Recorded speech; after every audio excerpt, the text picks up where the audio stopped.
સ્વાગત છે નવા બ્લોગ સાથે. ગુડ મોર્નિંગ, સુપ્રભાત. મિત્રો, આજે પૂનમ છે, ગુરુ પૂર્ણિમા.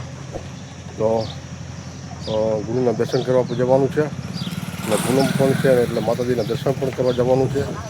તો ચાલો મિત્રો, બધા ફેમિલી તૈયાર થઈ ગયા છે, રિક્ષા લઈને જવાનું છે. તો મારી સાથે તમે વિડીયોમાં બના રહેજો. આ છે આપણી રિક્ષા.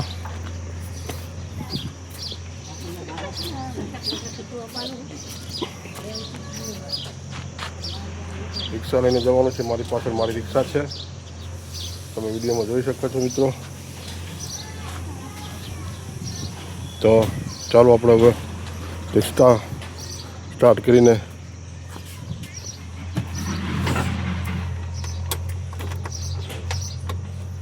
તો આપણે કરના છીએ રિક્ષા સ્ટાર્ટ. હવે આપણી રિક્ષા, આપણી ગાડી ચાલુ થઈ ગઈ છે. આ છે અમારું કુકુ પણ બેસી ગયું છે. આ છે મારી મમ્મી, એમને પણ બેસી ગયા છે. મારા વાઈફ પણ આવી ગયા છે. જય માતાજી. કેમ છો બધા? તો ચાલો મિત્રો, આપણે હવે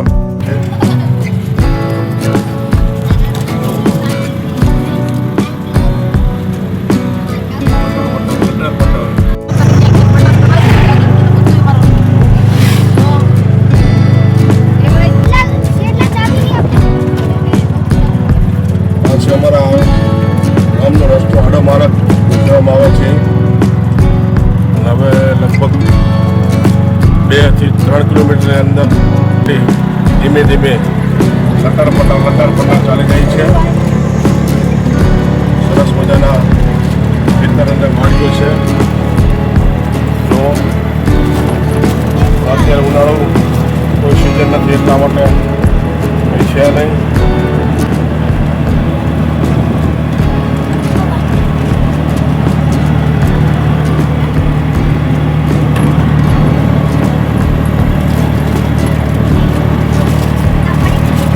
થોડોક વરસાદ પડે એટલે વાવણી ચાલુ થઈ જાય છે મિત્રો. હવે મારા ગામની સીમ આવી રહી છે. ગામની સીમ જ કહેવાય હવે.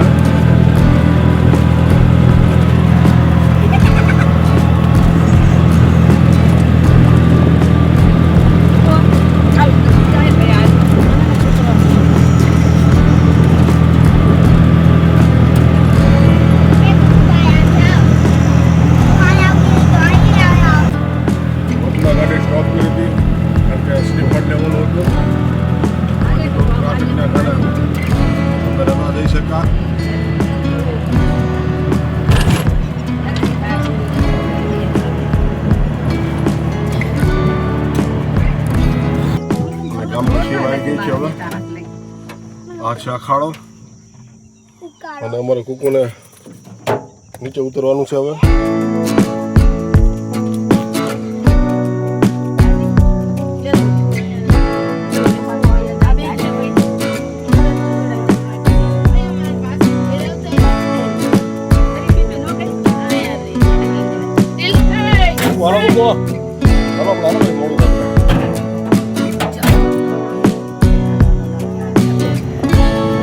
તળાવની અંદર પાણી છે. પાણી અત્યારે ઘણું ઓછું થઈ ગયું છે કારણ કે તડકો પડે છે. આનંદ આ છે શંકરજીનું મંદિર. મંદિર તમારી પાડે આવેલું છે. સુંદર મજાનું દ્રશ્ય છે મિત્રો.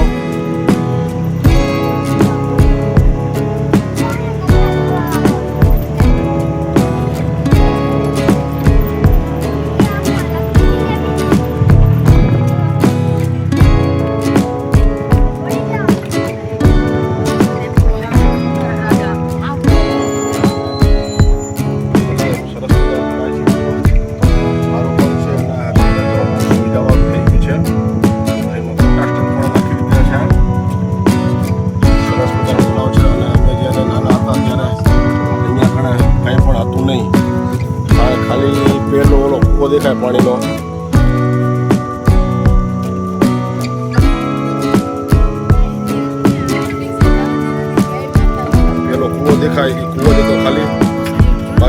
હતું નહીં. તો સરસ મજાનો તળાવ છે.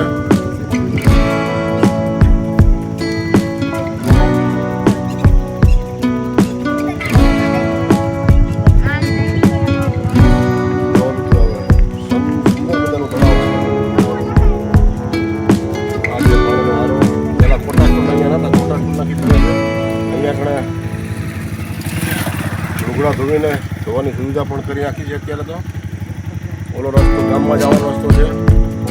પેલા કણે ખોટા સ્ટોલ અત્યારે લગાડી રહ્યા છે.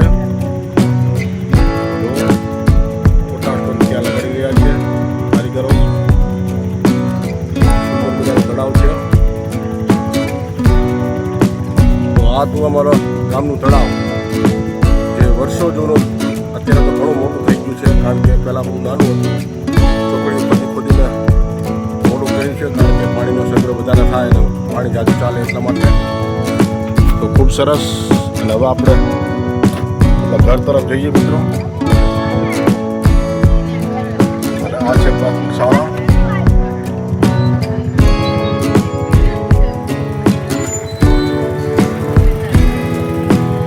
આ છે અમારા ગામનો ચાપો. અને ખાસી એવી વસ્તી રહે છે મિત્રો.